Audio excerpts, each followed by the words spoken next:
Hi everyone, it's Lynn from Devine Central. I am here with your May 2023 tarot readings. Now, if you're new to the channel and like what you see, please give it a thumbs up so others can find me.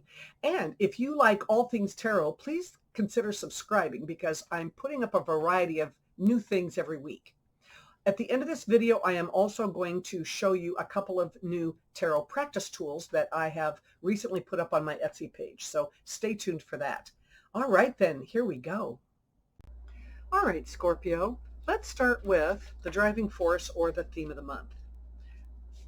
This is what led you to this point. This is what will support you.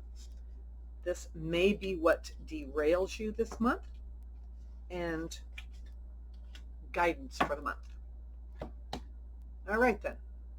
I usually start with the theme of the month, but I'm going to take a step back and start with what got to this point. And we have the Lover's card. And that can represent the combination of two things to create one. But I always like to see it as taking a moral stand or making a moral commitment to either ourselves or to another person or to the world. And sometimes we take these commitments so seriously that we forget to have fun. And that leads us up to our theme for the month, which is the Three of Cups. This card represents time for fun and friendship and sisterhood and celebration, which can help us balance out the seriousness of our commitments, right? We all need a little social camaraderie from time to time, and even those of us that are the most introverted, well, we need that as well. It's almost like a cleansing process, I think. It helps us go past the heaviness and adopt a lighter outlook on life. This month is all about having fun and enjoying the company of others. What will support us this month? Well, it's the Three of Pentacles. Now, while we may feel deeply committed to our beliefs, it still takes a village for us to accomplish our goals. This month, you're going to find support in the people that you trust. Allow them to lift you up and support you in all your endeavors. Invest time into building camaraderie, whether it's, on a social front with the Three of Cups or whether it's on a work front with the Three of Pentacles. Just remember that you have more support out there than you realize, and it's time to take advantage of it and let others help you along the way.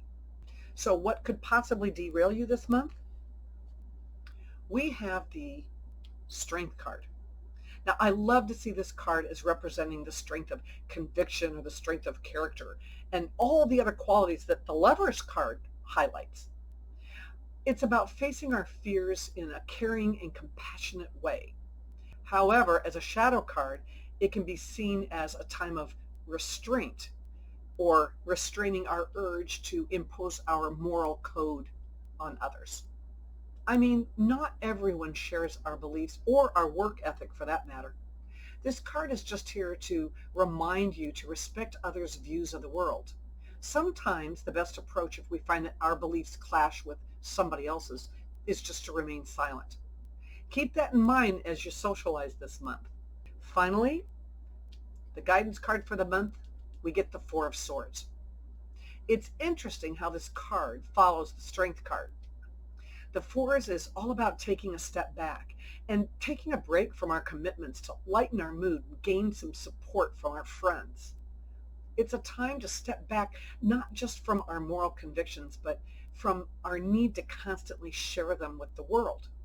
Honestly, sometimes sharing our beliefs becomes just a bad habit. Like the only thing that we know to talk about because it's the only thing that we do. So while the Four of Swords reminds us to take a break, it's also a card of rejuvenation.